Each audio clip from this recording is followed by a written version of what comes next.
Silvio, tô de frente hoje com um repórter que muitos jornalistas sonham ser. Reconhecido, premiado, ousado, competente e sortudo.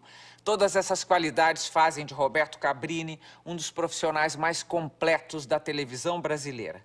Sorte nossa aqui do SBT que ganhamos um Conexão Repórter inédito por semana.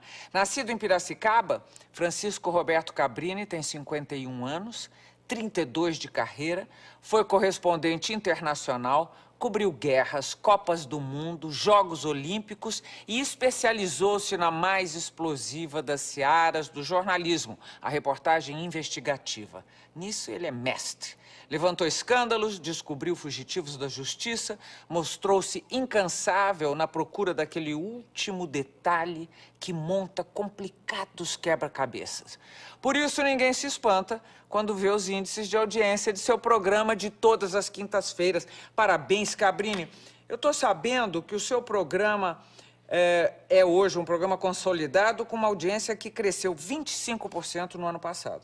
Esse ano já houve noite, inclusive, que o seu programa bateu todos os concorrentes, o que é uma maravilha para nós todos. A gente quer audiência, né, Gabi? Mas a gente tem que primar, antes de tudo, pela qualidade. A audiência é uma forma de reconhecimento, mas não é a única e está longe de ser a mais importante. O jornalismo só tem sentido se ele servir para aperfeiçoar a sociedade como um todo, se ele servir para dar voz àqueles que não têm voz, para combater injustiças, para combater discriminações. A audiência, a gente busca essa marca, até porque não existe circo sem bilheteria. A gente precisa da audiência.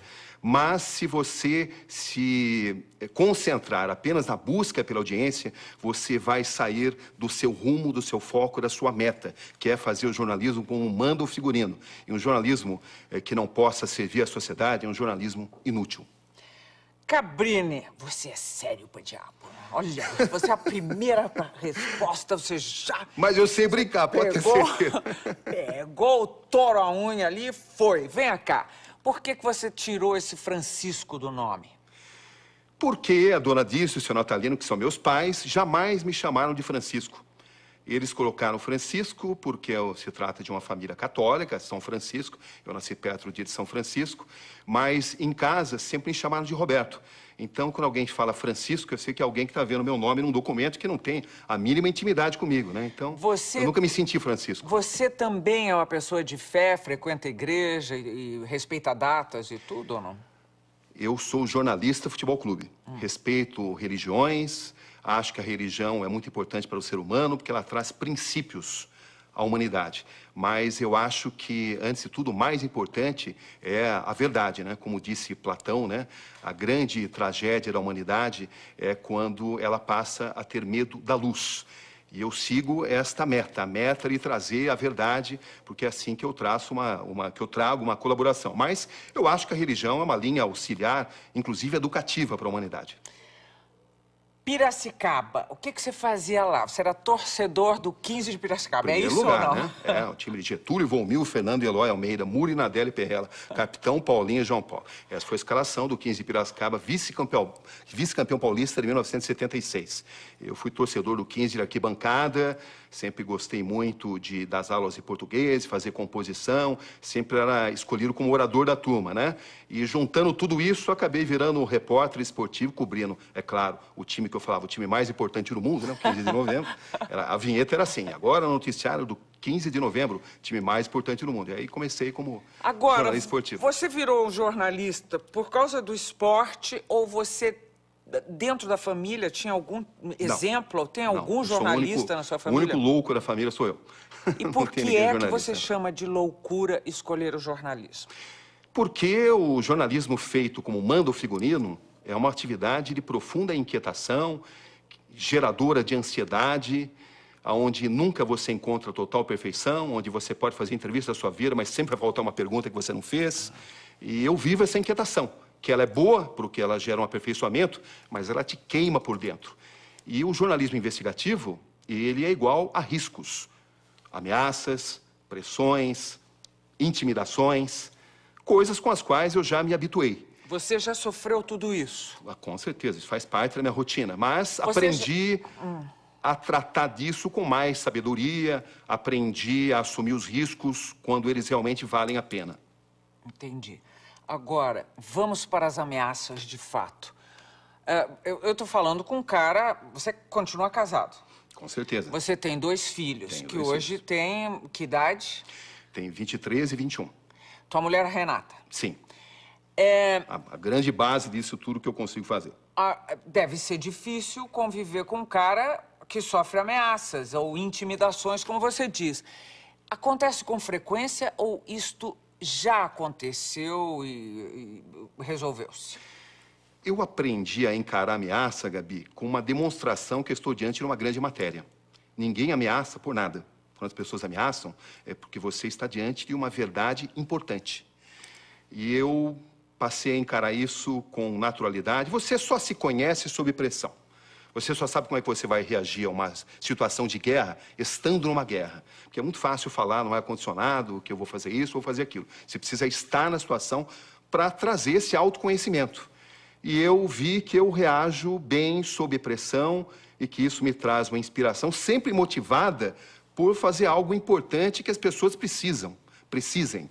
Porque eu, se não estou trabalhando, sou uma pessoa da mais absoluta paz, que gosta de jogar meu tênis, gosta de ler, sou um cara pacato até, tímido. As pessoas que me conhecem até, eu sou uma pessoa tímida. Mas quando eu estou diante de uma missão jornalística... Você vira um bicho. Sem dúvida, eu me transformo. Você sabe que o que você disse aqui bate muito com uma das primeiras máximas do Boni, que eu ouvi lá para trás, as priscas eras da Rede Globo. Ele me disse um dia, trabalha melhor quem trabalha sob pressão. E eu achei aquilo ditatorial, né? Porque ele era o rei de pressionar todo mundo. Mas a pressão produz adrenalina. É isso. E a adrenalina traz aperfeiçoamento. Então tá aí, você gosta de reportagem investigativa porque você é viciado na adrenalina. Mas essa adrenalina não pode ser apenas pela adrenalina. Ela tem que ter uma função social. Ela tem que trazer algum benefício. Senão ela é inútil. Senão eu me sinto numa verdadeira perda de tempo. Ela precisa trazer um conhecimento que as pessoas precisem. Porque senão eu me sinto fazendo algo inútil. Você vira repórter da Rede Globo, da TV Globo aos 17 anos, o mais jovem repórter naquela época da televisão. Sim. Eu não sei se hoje em dia, não sei, já bateram esse recorde seu ou não? Não bateram e nem vão bater, até porque depois de um determinado tempo precisou de diploma. Hoje eu nem preciso de diploma, então hoje até poderiam bater eventualmente porque não precisa de diploma, né? Eu estive no último ano em que não precisava de diploma para você ser estagiário. Então, supostamente, eu entrei como estagiário, foi em 1978. Eu tinha 17 anos. E se eu tivesse demorado um ano, eu precisaria apresentar o meu diploma, inclusive para ser estagiário. Como eu já estava realizando esse pseudo-estágio, não era estágio, né, porque com 17 anos eu já fazia reportagem para o Jornal Nacional. Eu acabei ficando, né? Então, era um momento de modernização, de renovação. A TV Globo estava buscando novos valores. Eu pertenço a uma das primeiras levas de repórteres, né? Um pouco antes de eu entrar. Eu assisti o momento em que o repórter deixou de ser uma mão, que você, para ser reconhecido pela sua mãe, você usava uma pulseira diferente. Pessoal, ó, tá vendo aquela mão é minha? Para passar a ter uma personalidade, uma voz, um estilo, entendeu? Um trabalho que foi feito de maneira assim brilhante pela Alice Maria, pelo Armando Nogueira, pelo Luiz Fernando Mercadante, pelo Voile Guimarães, pelo Dante Matiusi, pela Maria Helena Amaral, enfim, pessoas que são pioneiras nesse negócio da televisão. Então eu assisti a transformação, a maneira de fazer o off, se você começa uma matéria com abertura, se faz o encerramento, como fazer isso, como é que você faz para ter personalidade ao fazer uma matéria. É claro que a Globo desenvolveu a melhor cartilha de telejornais, mas dentro dessa cartilha, era preciso que o repórter passasse a ter personalidade, que passasse a escrever o seu próprio texto. Eu acho uma tragédia quando vejo repórteres que não escrevem seu texto, que o editor precisa escrever por ele, né? As minhas saídas e entradas na Globo, eu trabalhei 13 anos no total, me ajudaram muito nisso, porque fora da TV Globo você precisa ser muito mais independente, ter muito mais iniciativa. Cabrini, você teve os filhos no exterior, você morou 8 anos no exterior, ou eles são brasileiros? Eles são brasileiros, mas foram muito jovens para o exterior e, enfim, se alfabetizaram em inglês. Lá você morou onde? Em Londres? Eu morei em Londres e depois morei em Nova York. 4 anos fiquei em Londres como correspondente, depois mais 4 anos em Nova York. Você nunca teve hesitações na sua vida profissional? Quer dizer, Gabi, eu não sei, eu sou mulher, né? Eu, quando fui correspondente da Globo em Londres, os meus filhos não foram comigo, porque eles ficariam lá meio abandonados. Porque a sede era Londres e você ficava viajando, não é isso? sim, sem dúvida. Agora, com homem não tem culpa, porque com mulher é complicado, ou sempre foi. Você sair para trabalhar e viajar, desaparecer, ter um prazer, porque dá prazer, mas ter que voltar e querer voltar ao mesmo tempo. Ao mesmo tempo ser pai. É isso. Não é uma equação fácil de ser resolvida. A solução para isso é você, quando está em casa, estar de fato em casa. Você consegue. Cabrini, você Luto tem contra cara isso. de quem não consegue, tá? Você tá fingindo que é normal aqui na minha frente, mas não tô te achando. Não sou, não. Senão acho que não seria jornalista, né? Mas eu acho, Gabi, que eu procuro dar o meu melhor, porque o meu filho até falou isso numa entrevista, né? Que as pessoas pensam no Cabrini sério, né? Essa palavra me acompanha, né? Quando as pessoas me descrevem, né? Que eu sou sério. Mas em casa eu sou uma gozadora, eu brinco o tempo todo, eu sou uma outra pessoa, conto piada.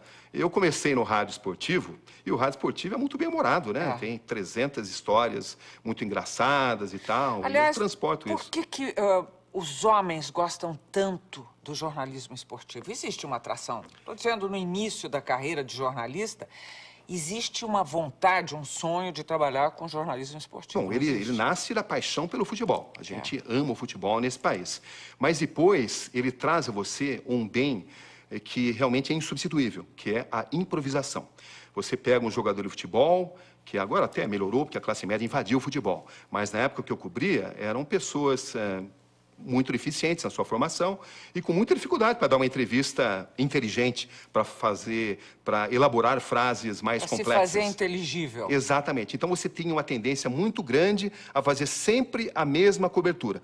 Qual o antídoto para isso? A criatividade. Então, você precisava usar da sua criatividade para transformar um personagem que vai tudo bem, batalhamos com os companheiros e futebol é isso mesmo e tal, né? Enfim, entendeu? Para você fazer algo que seja diferente, você precisa arrumar fórmulas. Que fórmula é essa?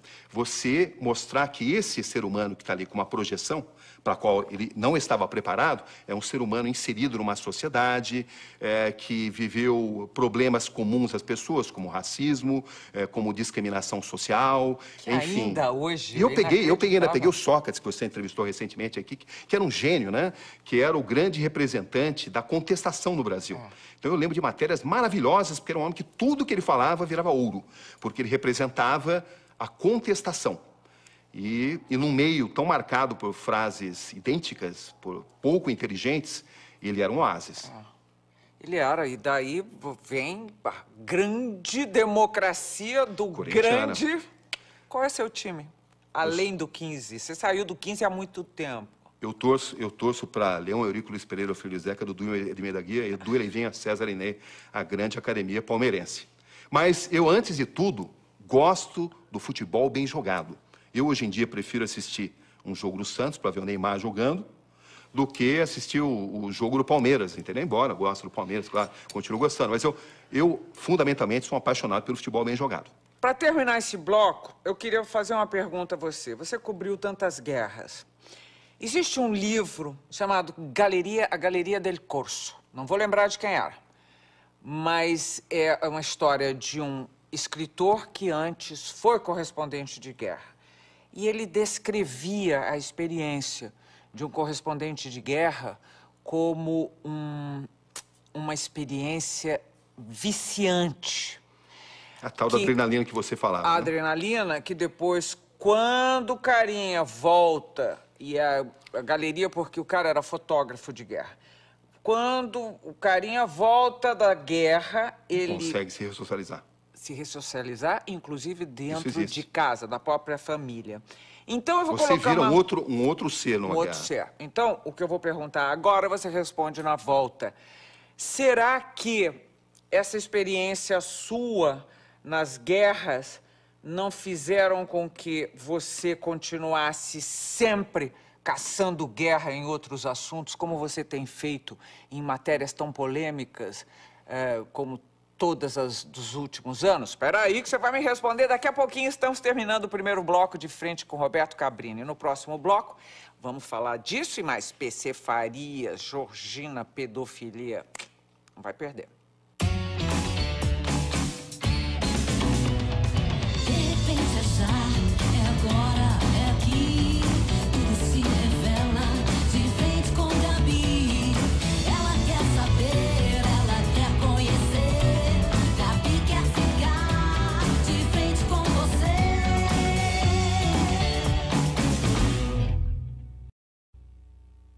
Estamos de volta de frente com Roberto Cabrini.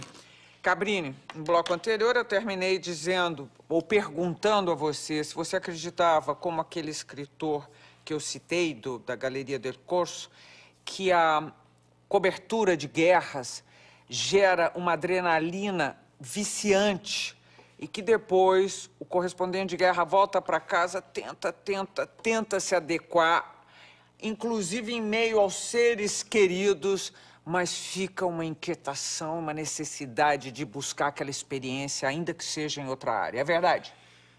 De certa forma, sim. A adrenalina é uma droga que vicia.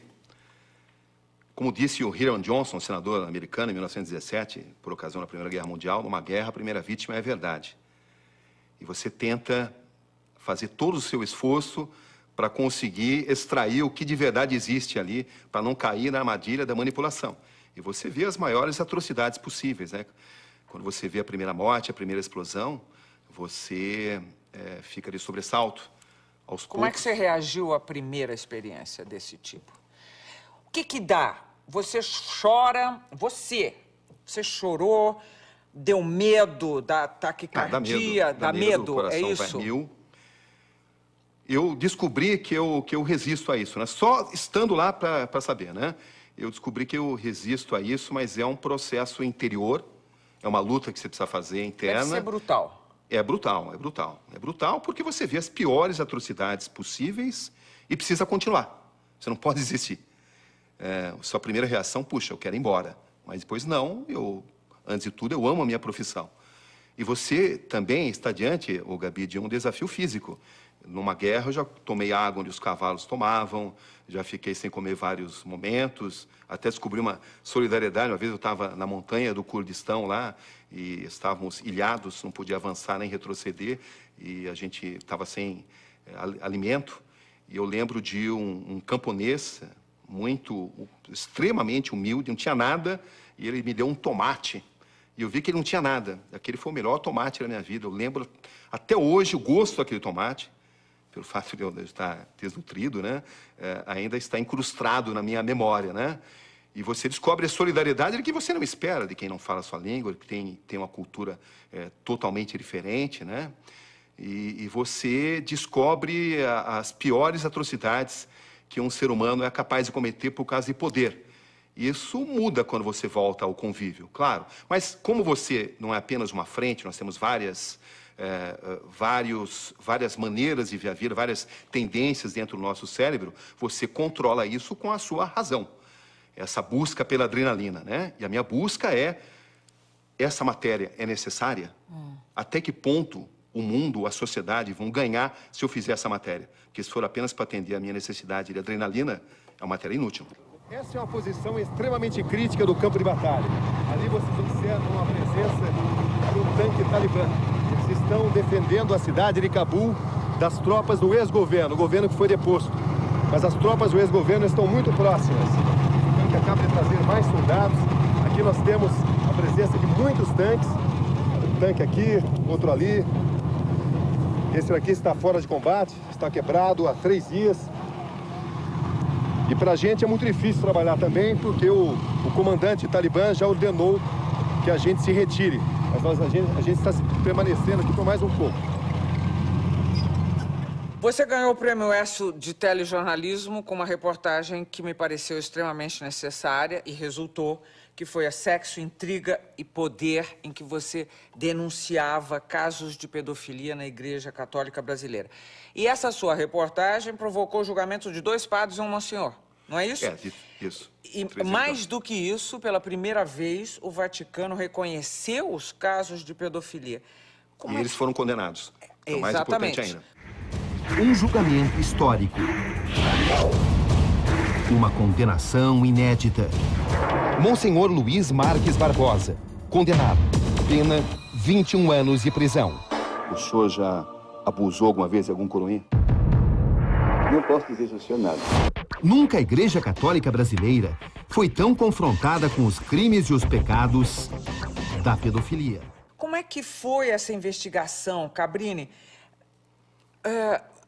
Quem te ajuda a chegar aos assuntos? Ou quem te ajudou a chegar, nesse caso, aonde você chegou? As fontes nunca são reveláveis, ainda que o tempo tenha passado? Gabi, eu recebo todos os dias pelo menos 10, 20 denúncias com muitas informações. Isso foi construído com o tempo, né?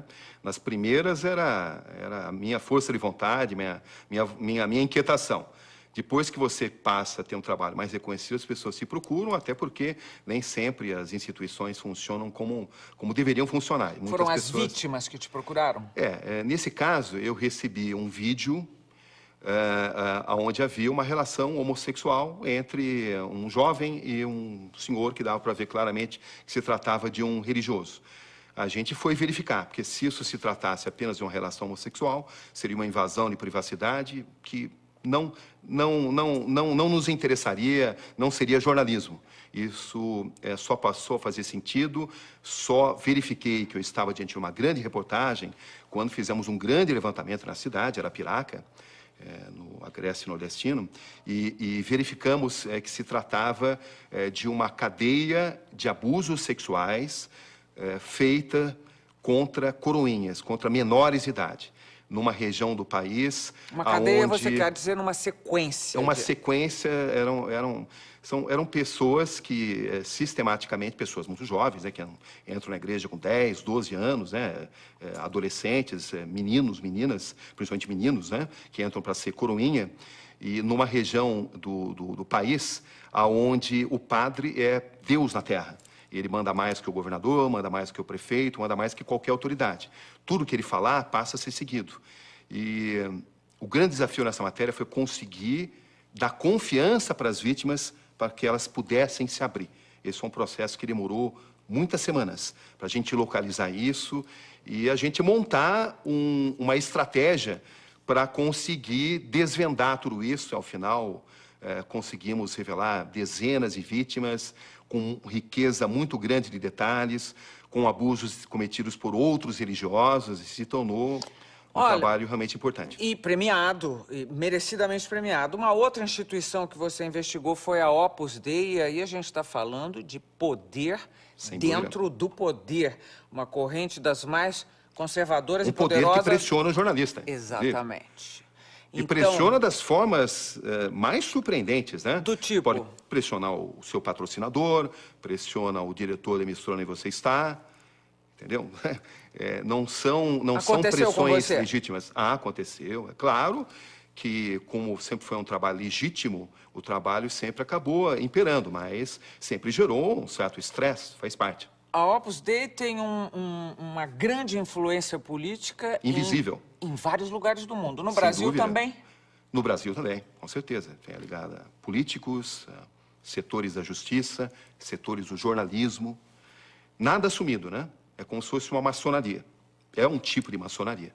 Uma estrutura de poder invisível, mas tremendamente influente. São setores radicais. Estou tentando depreender de onde é que você já sofreu ameaças. Passou por aí? Também. Onde claro. mais? Quando eu fiz essa matéria com você disse uma frase que eu adoro: os denunciados não mandam flores. Isso é uma frase recorrente. O quê?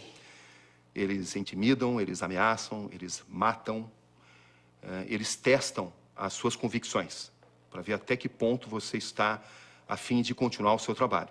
Se você continuar e demonstrar que você não está ali para perseguir alguém, que você está fazendo apenas pelo mérito da reportagem, você vai ser mais respeitado e, por tudo que eu observei, você vai ter mais chance de sobreviver. Quando você demonstrar que você não está ali por causa de uma questão pessoal, você está ali por causa do mérito de uma questão. Uma questão pessoal seria... Você está me dizendo que eles testam para ver se você, inclusive, está disponível para uma eventual corrupção, é isso? Sem dúvida. Numa matéria que a gente fez denunciando vários policiais que estavam envolvidos com tráfico,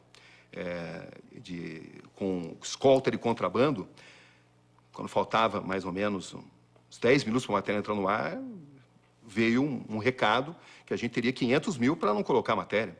E eu fiquei revoltado porque não conseguimos gravar, entendeu? E, evidentemente, tive mais convicção ainda que a gente tinha que colocar essa reportagem no ar o mais depressa possível. Ô, Cabrini, aquele bode de 2008 que aconteceu com você, que você teria sido preso em flagrante com 10 pacotinhos de cocaína e com uma mulher que fez denúncias a seu respeito e que depois... Se tratava de uma fonte, eu fui encontrar uma fonte. Como eu acabei de dizer para você agora, nós... Tinha a ver com essa história do tráfico? Tinha a ver com a história... E tinha a ver com a polícia também? Tinha, claro. Tudo isso que eu vivi, que é hoje um dos grandes orgulhos da minha carreira, então eu ganhei todos os troféus importantes, né, como jornalista investigativo, e considero esse um grande orgulho, né, porque mediu as minhas convicções. Isso foi uma grande retaliação feita pela banda podre da polícia, pelas matérias que eu fiz, que eu elaborei, mas há um aspecto inteiramente positivo em tudo isso, né. Eu fui levado a uma emboscada, eu fui pegar uma fita onde haveria... Eu já tinha visto uma parte dessa fita, né? Uma matéria que foi discutida numa reunião de pauta, decidimos que valia a pena correr o risco e eu fui atrás disso, porque se tratava de uma grande reportagem. E fui vítima de uma emboscada. Mas há um aspecto muito salutar em tudo isso, Gabi, que é que a própria corregedoria da polícia, que é a polícia da polícia, investigou, mostrou que não estava ali para passar a mão na banda podre e conseguiu apontar todos os culpados. Depois de quanto tempo? Demorou 2 anos. Durante esses 2 anos, você se sentiu revoltado? Você foi julgado pelas pessoas? Não, as pessoas duvidaram de você? Nunca aconteceu isso. Alguns dos prêmios mais importantes da minha carreira aconteceram depois disso. Eu não tenho dúvidas que isso foi desenhado para me prejudicar, isso é um fato. Mas o efeito foi o contrário. Eu ganhei alguns dos prêmios mais importantes da minha carreira depois disso. O Tim Lopes, o ESSO, enfim, passamos a ser a maior audiência antes na TV Record, viemos aqui para o SBT, acabamos de ganhar o troféu imprensa, enfim. Eu só tenho histórias boas depois desse acontecimento, porque isso me fez um profissional muito melhor. Não deu para falar, não. Estou te cumprimentando já, mas eu estava só fazendo uma dramática pausa aqui. Não deu para falar do que eu anunciei que a gente falaria. No próximo bloco, eu queria saber como é que você foi chegar no PC Farias naquela época. Essa é uma história também que marcou. E... Ayrton Senna, você estava lá, né? Tava. Podemos falar daqui a pouco? Podemos. Estamos terminando mais um bloco de frente com Roberto Cabrini e Ayrton Senna, desafios de uma profissão sem igual. A gente volta já já. De frente com Gabi. De volta e ainda de frente, que bom, com o repórter Roberto Cabrini. Cabrini, momento marcante da sua carreira. Anunciei no bloco anterior, que tocaria nele agora, foi quando você conseguiu chegar no PC Farias, antes da polícia brasileira, naquela época tão conturbada, Collor, saída. Ele tinha sido tesoureiro do ex-presidente Collor, estava desaparecido. Você o encontrou refugiado na Tailândia. Hoje você pode dizer, foi ele mesmo que quis falar para você ou você chegou por outras fontes? Eu cheguei por outras fontes. O que aconteceu, né? Estamos falando de uma história de investigação de 3 meses, né? Quando ele ainda não era um fugitivo da justiça, quando ele saiu do país abruptamente para ir até Barcelona fazer a cirurgia do ronco, quando estava em julgamento o impeachment do Fernando Collor de Mello, ele tomava precauções para não ser localizado, mas não era um fugitivo ainda. Nesse dia, eu consegui localizá-lo. Eu o localizei em Barcelona, na Espanha. E tive o cuidado de mapear todo mundo que estava com ele. 6 meses depois, ele se tornou um fugitivo da justiça. Eu passei a procurá-lo por meio dessa estrutura ao qual eu tive acesso. E notei que essas pessoas estavam profundamente diferentes, estavam defensivas, assustadas, me pareceu evidente que eles estavam relacionados com a fuga do Paulo César Farias e passei a investigá-los. Paralelamente a isso, tive fontes boas.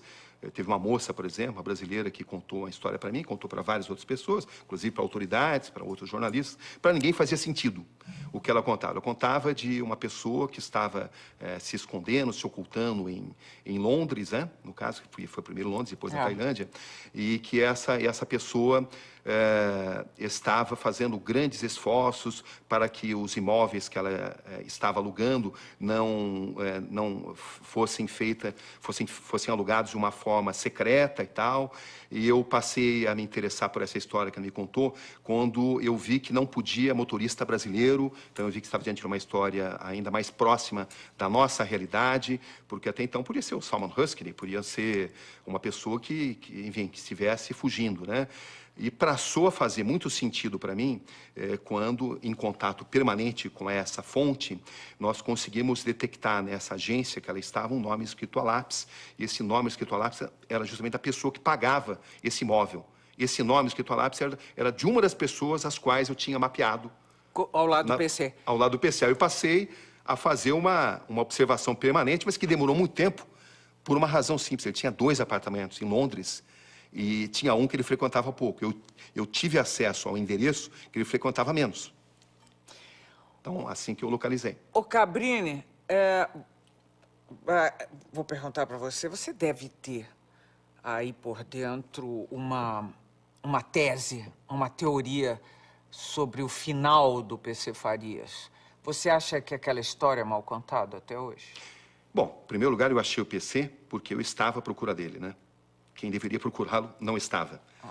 Ele me confessou meses antes que ele pagava uma mesada para setores que hoje em dia nem estão mais presentes, nem estão atuando, né? Mas ele pagava, a mesma coisa que a Georgina fazia.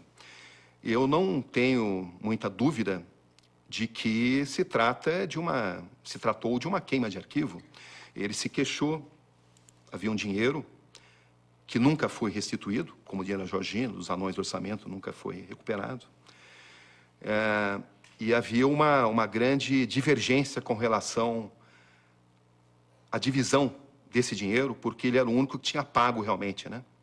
Então, eu estou convencido... O único que tinha pago como? O que você Ele está falando? pagou sendo preso. Ele foi preso. Ah. Os outros não, ficaram com dinheiro e não foram presos.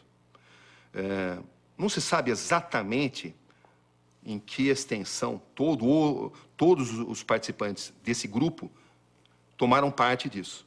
Mas eu não tenho muita dúvida de que há uma relação.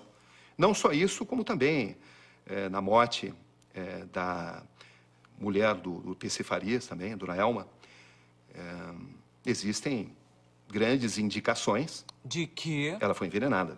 foi uma queima de arquivo. Foi uma queima de arquivo. É claro que nós não vamos afirmar aqui com uma verdade absoluta, porque não dá para provar.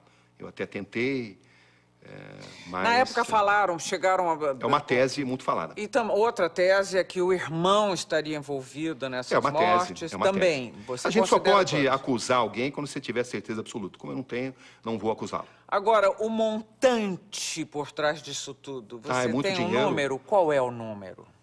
Nós estamos falando... Coisa de... Nós estamos falando de bilhões. Bilhões. De dólares. Bilhões de dólares. Bilhões de dólares. A Georgina... Dinheiro que estava flutuando no exterior. A Georgina de Freitas fraudou o INSS em milhões de reais. Você descobriu que ela estava, muito bem obrigada, vivendo na Costa Rica. Também foi um mesmo esquema de mapeamento? É uma técnica? Gabi, se você fugir, como é que eu vou descobrir onde você está? Eu vou mapear... Conta pra mim. Eu vou mapear com quem você se relaciona. Nenhum ser humano se liberta totalmente de hábitos e de relacionamentos. As pessoas conseguem fazer isso durante um determinado tempo. E, em primeiro lugar, custa muito dinheiro fugir, né? Fugir custa muito dinheiro. E a pessoa, cedo ou tarde, ela acaba... Se denunciando por esses gastos. Por esses gastos, por procurar as pessoas com as quais ela sempre se relacionou, por ter os mesmos hábitos que antes tinham. Então, eu procurei a Georgina, basicamente, tendo como ponto de partida a Baixada Fluminense. Montei acampamento lá, mapeei todo mundo com quem ela se relacionava, porque quando eu conversava com as pessoas que tinham a informação de onde ela estava, eu precisava demonstrar muito conhecimento, porque em alguns momentos Eu é que trazia informações de coisas que elas nem sabiam, coisas que eram públicas, evidentemente, né? Mas com o passar do tempo, elas começaram a me dar informações sem saber que estavam me informando. Porque eu sabia tanto que elas já achavam que eu já sabia. Entendi. Entendeu? Não? Então, eu lembro que eu não me recordo agora porque, mas foi uma pesquisa muito grande e também uma coisa que precisa ser colocada aí. Eu falei com ela porque eu não estava lá para prendê-la, né? Eu estava como repórter que queria ouvir o lado dela da história. Porque repórter não prende, repórter jamais substitui a justiça. Ela aceitou, depois de eu localizá-la, contar a história dela, e isso foi feito, entendeu? Ela contou a história dela, e também sei que quem deveria estar atrás dela não estava, né? Cabrini, você é um sujeito, me parece, meio obsessivo com a investigação. No cotidiano, você tem essa certa noia, você fica, na falta de outra investigação, pensando no que se passa com as pessoas à sua volta, comigo, etc. e tal. Você faz esse tipo de exercício na vida todo dia? Olha, Gabi, você jamais pode investigar algo que significa uma invasão de privacidade das pessoas. A investigação só tem valor se ela contemplar algo que a sociedade, que um grupo esteja perdendo. Eu entendi. Entendeu? Estou perguntando para você se você tem mais este vício. Tenho. É isso. Tenho, como sofri muito, fui pressionado de várias formas. Antigamente eu ia sempre, em qualquer lugar eu ia, porque eu comecei indo como repórter, com cara e coragem, não existia lugar onde eu não fosse. Eu não era aquele cara que mandava o produtor, eu ia sempre pessoalmente. Eu tive que mudar o meu comportamento, né? Porque me tornei uma pessoa conhecida e vi que eu não posso estar presente em todos os momentos. Então, hoje em dia, eu tenho uma equipe muito boa, muito competente, muito motivada e que se identifica muito com o que significa hoje o Conexão Repórter e aprendi a mudar de estratégia, né? Porque eu gostava sempre de estar presente nos locais, né? Em busca um pouco dessa tal da adrenalina que você se referiu, mas sempre em matérias que possam trazer algum ganho para a sociedade. Você não entendeu o que eu estava perguntando? Perguntando se você, por exemplo, os seus filhos, se você é um pouco investigativo com a vida deles, da sua mulher, a minha, das pessoas à sua volta. Sou totalmente liberal e eu tenho medo com a segurança deles, né? Num determinado momento recente, eu os mandei no exterior por uma questão de segurança, isso eu tenho. Eu tenho cuidado com segurança. Mas, dito isso, eu sou, acho que um paizão bem compreensivo, viu? Eu não sou... eu procuro dialogar, fazer com que eles se abram comigo. É assim e eles se abrem com você? Se abrem. Enfim, eu sou privilegiado, Gabi. Eu tenho 2 filhos maravilhosos que se identificam com o que eu faço, curtem, etc. Algum já se manifestou? A minha filha está se formando em jornalismo nos Estados Unidos. E o meu filho está se formando em marketing, relações públicas, também em Indiana, nos Estados Unidos. Que bárbaro. Ô, Cabrini, tempos atrás você disse que o momento mais emocional da sua carreira foi em 1º de maio de 1994, quando morreu o nosso Ayrton Senna. Você estava lá. Sim. Você continua afirmando isso? Ou aquilo foi no calor da emoção? Foi o momento mais impressionante, mais emotivo? Foi o momento mais desafiador. E olha que eu já cobri muitas coisas de muita pressão, etc, né? Mas, Gabi, foi um momento particularmente muito desafiador, porque eu fui o repórter que mais entrevistou, esteve com o Ayrton Senna nos últimos anos da vida dele. Os últimos 3 anos da vida dele, eu me dediquei a cobrir Fórmula 1. Primeiro pelo SBT, 2 anos pela Globo, viajava o mundo cobrindo, uma pessoa muito inteligente, muito carismática, talentosa, profundamente determinada. E quando aconteceu o acidente na Tamburello, eu percebi a gravidade e saímos como loucos, eu, o cinegrafista, o Armand, que é um cinegrafista francês que trabalhava comigo, em direção ao Hospital Maggiore de Bolonha. Ele saiu chegou depois, lá morto eu já? estou convencido que ele chegou morto, ele morreu no autódromo. Pela lei italiana, havendo uma morte na pista, no autódromo, a corrida teria que ser paralisada. O próprio Senna me confidenciou um dia antes que o Roland Ratzenberger também tinha morrido na pista, mas essa verdade foi adulterada, porque Senna não poderia ter corrida. Ele, então, também foi colocado que ele morreu no hospital, quando, na verdade, morreu na pista. O próprio Senna falou isso, que a lei italiana é bastante clara em relação a isso. Havendo morte, para-se tudo. E foi o que aconteceu ali. Por que eu estou convencido disso? Em primeiro lugar, porque quando eu cheguei ali, eu vi vários médicos, a Maria Teresa Fiandre, que era a médica-chefe lá, mais preocupados em dar entrevista coletiva. Foram 4 boletins, eu fui o primeiro jornalista a chegar no hospital, né? Foram 4 boletins, morte cerebral, primeira situação extremamente grave, morte cerebral, até o anúncio da morte, que foi às 12h40, horário local da Itália, né? Que foi às 16h40, horário do Brasil. E eu via médicos mais preocupados em dar entrevista coletiva do que dar assistência a um paciente que, teoricamente, estava lutando pela vida numa UTI. Então, eles estavam mais preocupados em dar seguidas coletivas. Por que ele, me parece, é o último herói que a gente conheceu até agora? Porque ele significa o brasileiro que conseguiu desafiar o mundo, um cara que sai do terceiro mundo para vencer num mundo marcado pela alta tecnologia.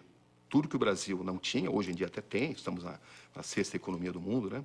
Apesar de termos 16 milhões de miseráveis, né? Vivendo em extrema miséria, mas o Senna ele venceu num mundo de extrema tecnologia, era uma pessoa obcecada pela perfeição, muito corajosa, e eu nunca vi um esportista com um carisma maior. Tudo que ele falava virava ouro. Todo pensamento que ele formulava se transformava em algo importante. Cabrini, vou parar aqui. Você vai responder essa pergunta com uma palavra só, hein? Ou um conceito. Se você não fosse jornalista, você seria? Um advogado? Combina. É verdade. Poderia ser. Termina aqui mais um bloco de frente com Roberto Cabrini. Eu achei que você ia dizer assim, um bailarino, um jogador de futebol, uma coisa... Bailarino, coordenação motora, não veio até aqui, não.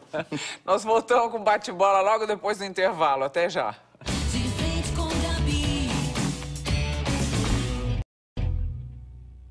De volta para a parte final de frente com Roberto Cabrini. Você que é tão loquaz, o que acha do jornalismo de pequenas notas, esse que é tão atual, de colunistas hoje? Eu acho que tem o seu espaço, mas não pode jamais representar o jornalismo no futuro. Bate-bola, jogo rápido? Vamos lá. Jogo rápido. Justiça. Falta muito no Brasil. Injustiça. Temos 16 milhões de miseráveis num país que tem a 6ª maior economia do mundo. Essa é uma atrocidade. Internet.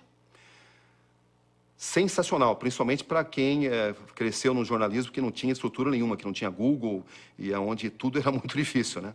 Facilita muito o trabalho. E Twitter? Eu acho uma possibilidade maravilhosa você poder fazer a sua própria divulgação. É a democratização da informação. Arrogância. Tudo que deve ser combatido, principalmente no jornalismo. Corrupção. Grande mal da humanidade e uma epidemia no Brasil. Nós estamos no ranking de corrupção na posição de número 73 e éramos há poucos anos 69 no país com menos corrupção. Eu acho que isso é algo que precisa ser duramente combatido. Religião. Necessária, mas não pode justificar tudo. E igreja? Se for honesta. Porque às vezes é difícil. Ambição. Deve ser menos importante do que a solidariedade. Um medo. De ter medo. Um sonho. De continuar fazendo um jornalismo que sempre possa ajudar as pessoas e contribuir de alguma forma. Piracicaba. A minha base, eu penso sempre no 15, né? Quando é que você perdeu o R? Olha, como os meus pais nunca puxaram R, eu não tive que enfrentar isso, né? Mas eu tenho amigos que são até atração turística quando saem da cidade. E Roberto Cabrini por Roberto Cabrini? Alguém que ama muito o que faz e que quer continuar fazendo sempre um jornalismo motivado pela inquietação, pela humildade e pela inspiração de poder provocar discussão. Eu não quero fazer com que as pessoas pensem como eu. Eu quero que elas discutam para poder encontrar uma solução melhor de convivência entre os seres humanos. A gente se vê no próximo programa. Até lá.